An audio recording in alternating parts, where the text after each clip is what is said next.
can you give me something new? Can you give me something refreshing, exciting to look forward to go home and try, to get in that vortex, something that will just spark it off. I feel like I need something different. Well, it's hard to know where to go for you because we have said to you everything in the world that you have become and everything in the world that you want is in your vortex. And you say, Abraham, please give me a reason to go in there. Can't you call me in an exciting new way? It's not enough for me to know that everything I want and everything I am is in there. Give me another reason. Do you believe us when we say? Do you believe that the vortex exists? Absolutely. I've experienced the vortex. So what are you asking for? Help in getting in there and staying in there more often. Well, here's the thing. Most everyone tries to get in the vortex from not being in. So this is something that is fresh and new for you. Most people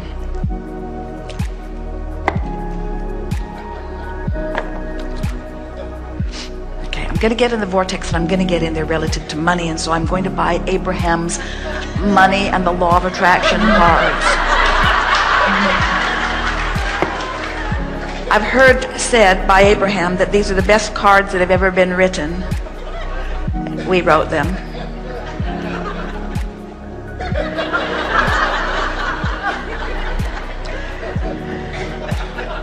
These cards are magic. If you read these cards, everything you want will come true. So you buy the cards. They're $30. Best $30 you'll ever spend.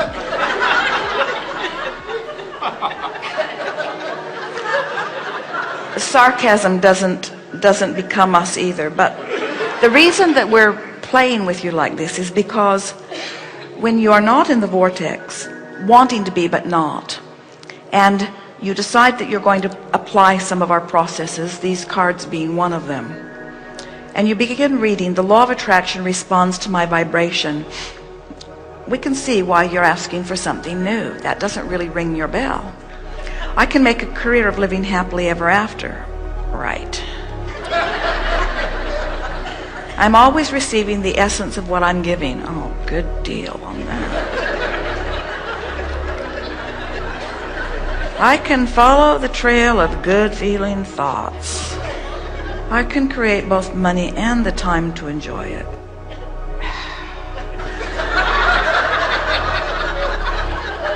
Clearly, Abraham is dead. No kids to feed, no house to clean.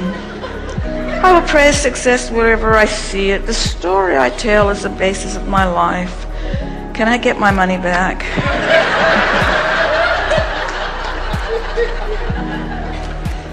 My what is need not influence my what is becoming. I will tell my story as I want it to be. Abraham, don't you have anything new for me? None of this is ringing my bell. And the reason is because even though everything that's here resonates with your absolute knowing, you have to be in the vortex and up to speed with who you are before the power of what's written here is thrilling to you. But that's really not the point that we're making. The point that we're making is that when you're not in the vortex and you really, really want to be, that the effort that you often make in order to try to motivate yourself into the vortex has the reverse effect, because it makes you sort of dig in a sort of defensive, justifying way of defending where you're at. Does that make sense to you? Have you ever had someone try to convince you of something and you didn't agree? You were on the other side of it. And the more the two of you talked to each other, the more you both dug in and held your position. It's like you left the argument just sure that you were right, and they left the argument just sure that they were right, and nope, nothing good. There was no middle ground that was discovered because you both just dug in. Well, sometimes that's what's happening to you. You want to get into the vortex, but the harder you try, it's like, and the reason there is a physiological and a vibrational reason for it, the reason is because as you because every subject is really two subjects, wanted and unwanted. There are two ends to every wave. If you know what you don't want, you know what you do want. And if you know what you do want, you know what you don't want. In other words, with sickness, there is illness on the other end. With plenty of money, there is not nearly enough money. Every subject really is two subjects.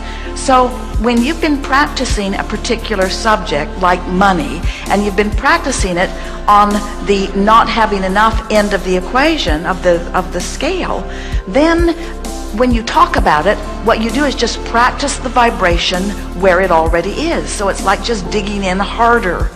Does that make sense to you? Yeah. So can you really just help me get over there a little in the vortex? Well, here is that new thing that you're asking for. Because everything, have you read any of these books? Have you read any of them? All of them, probably. But what we're getting at is they're full of processes that have been written for no other reason than to get you over there. So just try the process. Well, stay with us just a little bit, because you've asked for something fresh and new, so we're going to give it to you here. Okay. But we really want you to hear everything that we're saying. Every process is to help you to get over there, but this that you're asking for, we want you to understand, as several people have already said to us here today, sometimes they wake up in the vortex. The man said, sometimes I can see for no good reason. He's in the vortex. The other man said, sometimes I woke up and I just felt so good till I remembered I had to go to work that day, and then I immediately left the vortex. But you are in the vortex at one time or another, many times in every day. So the new fresh thing that you're reaching for is, we want you to accept that you're often in, and make a decision that you're going to catch yourself in there, and you're going to milk it just a little longer when you find yourself there. In other words, there's a powerful tool in recognizing that you are in, and then just relaxing and staying there longer. Now, what often happens is you realize you're there and you say, oh, I'm there, I hope I stay. Out you go. Because you're aware that you're often not in. And so, but if you'll just make an effort to be aware of when your heart is singing a little more, when you're dancing a little more, all kinds of things will happen, because the universe knows how much you want to be in there, because your inner being and everything that is important to you is in there. So there are far more opportunities to hold you in there and show you wonderful things than you are giving yourself credit for. We want to give you a little piece of understanding about something. Sometimes it sounds to you like we're talking about two cut and dried world, in the vortex and out of the vortex, and in the vortex being non-physical and out of the vortex being physical. And those are not the distinctions that we're making at all, because you can be in the vortex and physical, meaning you can be in the vortex and manifesting things, because the only difference between what humans call physical or manifested and non-physical is that there's stuff that is manifesting. So we want you to understand that if you can separate these two concepts as vibrational concepts, in the vortex feels better, out of the vortex doesn't feel so good. In the vortex, higher vibration, out of the vortex, lower vibration. In the vortex, no resistance, only allowing. Out of the vortex, plenty of resistance, not allowing. So you're thinking about vibration relative to all of this. Then you begin saying, and this is the thing that we want you to understand, if you can get into the vortex for no reason, in other words, I'm going there because it feels good, period. I'm not going there for a Range Rover. I'm not going there for more money. I'm not going there for a lover. I'm not going there. I don't have ulterior motives that are the reason that I'm going there. Because if you've got ulterior motives as the reason that you're going there, the ulterior motive that isn't yet satisfied, that isn't yet manifested, you're just practicing the absence of it. If you say, I'm going to go to the vortex, so here's how it goes. Oh, there's a vortex over there. I know. I think I'll go in. Why? I'm going to go into the vortex so that I can get my lover who isn't here. And out you go. I'm going to go into the vortex. I'm going into the vortex. I'm going into the vortex. I'm going into the vortex so I can find money that isn't here. So the reason that we want you to go into the vortex. I'm going to the vortex because it feels good. I'm going to the vortex because it feels good. I'm going to the vortex because it feels good. I'm going to the vortex because my heart sings there. I'm going to the vortex because I'm happy there. I'm going to the vortex for emotional reasons. I'm going to the vortex because I breathe more deeply there. I'm going to the vortex because I feel more clear-minded there. I'm going to the vortex. I'm going to the vortex for emotional reasons. I'm going to the vortex for emotional reasons. If you will go for emotional reasons, you'll get in and you'll hang around a little longer. And here's the thing that we so want you to hear. We almost shouldn't tell you, but we will. If you hang around in this vortex for the emotional reason that we're describing, stuff's going to start manifesting for you inside the vortex. You're going to be in the vortex with a Range Rover. You're going to be in the vortex with more money. You see what we're getting at? Because it is right that things materialize for you, but things that you want can't materialize for you if you're blocking them with your unworthiness. Now, doesn't the word unworthiness sound different than it did before? Feels different. Unworthy is not something that someone else can pronounce you. Unworthy is just something that you do to yourself because you refuse to go into the vortex. Or you go for the wrong reason and it spits you right out. So here's are you following us? So here's some questions to make this more poignant. Can you take an active, throbbing, lackful vibration into the vortex? No.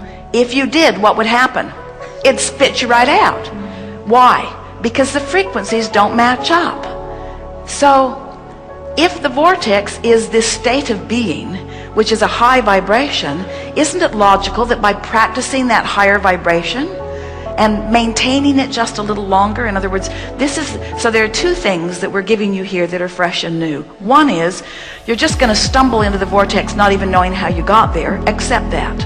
And two, you're going to practice being there longer when you find yourself there. Because whatever thought that you're focused upon is your way of practicing your vibration. And if you practice the vibration inside the vortex, pretty soon you're going to get the hang of it. Do you know people that are so sure of their financial stability that you can't make them worry about money? Do you know anybody like that? Yes. You think, yeah, well, they inherited a fortune. Of course, that's the way they feel. But separate whatever reason you've assigned. In other words, there's this tendency to say, well, yeah, they feel that way because of that they have, which I don't have. And we say, that's arguing for your limitations, and that's arguing for being outside the vortex. What we want you to start doing is arguing for being in the vortex. Sort of like we said to our friend, only ask the question to which you know you will receive an answer from someone in the vortex. Following? Yes. Thank you. Be very playful about it. We can feel that you are often in the vortex. We also can feel that you've been working very hard to get into the vortex. And we think this conversation is good for everyone because we're talking about vibration here, not action, which means we're talking about focus now, not glasses. Can you feel the distinction? We're talking about choosing the thought for the emotional content and practicing it long enough that the emotional content becomes the habit. And once you do that, then money just follows you everywhere you go. You can hardly stop the abundance of money that's flowing into your experience. Do you believe that? I'll work on it. I'm going to have to work on it. So we have some questions. Do you believe that you are a vibrational being? Yes. Do you believe in the validity of this vortex that we talk about all the time? Yes. Do you believe that you can feel when you're in and when you're out? Yes. Do you believe that you have the ability to choose a thought that makes it easier to stay in? Yes. Do you believe that you could take any thought and change it enough to get into the vortex? That's good. That's good. That's good, because that's exactly what we're reaching for. You don't believe that, and the reason you don't believe that is because it's a very hard thing to do. It's a very hard thing to do, to take a thought and move it into an entirely different place. It's really, really, really a hard thing to do.